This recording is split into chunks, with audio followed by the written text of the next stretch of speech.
So, Matt Miller, take us back to a year ago and the evaluation of Jalen Hurts, who's someone that I think most people were somewhat surprised went as early in the draft as he did. And here he is a year later, finds himself with his own team and an opportunity to really take control of that job. Take us back to the evaluation, your expectation, and what you've seen from him.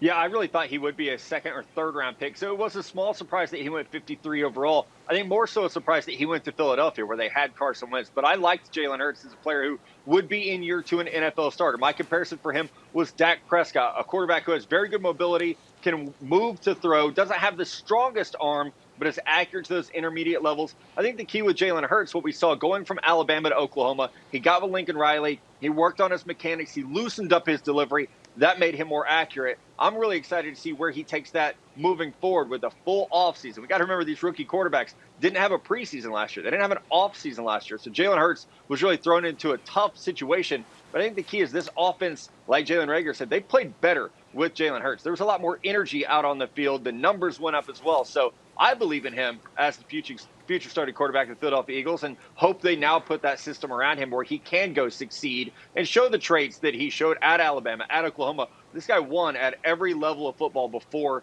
the NFL. I think he'll continue to do it. Well, you know what I believe in? I believe in Damien Woody's crystal ball. So D. Wood came on this show and made a bold prediction before the season. He said Jalen Hurts will start games for the Eagles this year, and we all scoffed. And, of course, you were right. So now I'll ask for your crystal ball again. Is he going to claim that job? At the end of next season, will we say, that's it, the Philadelphia Eagles are Jalen Hurts' football team? Greeny, I do, because I believe in exactly what Jalen Reagor was talking about, just the control and the leader of men.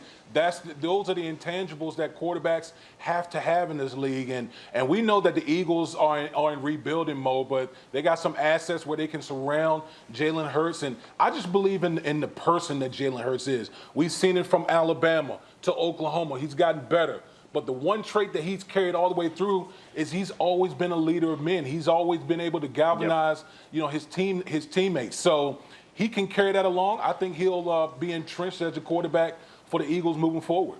And Jeff, what do we know about the plans there? They trade back in the first round, so clearly they're in a rebuilding position, and they've got some of the ammunition now to try and do it.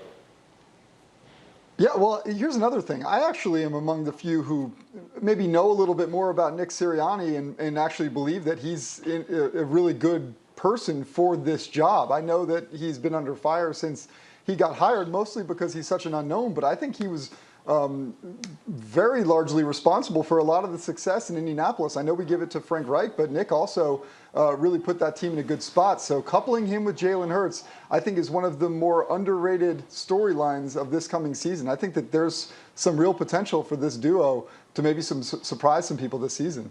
That would be a fascinating thing to watch. Again, that looks like a team that might be building for a year or two down the line. If they were to start making some hay in a division where no one had a winning record last year, maybe that wouldn't be all that surprising. Thank you for watching ESPN on YouTube. For live streaming sports and premium content, subscribe to ESPN+.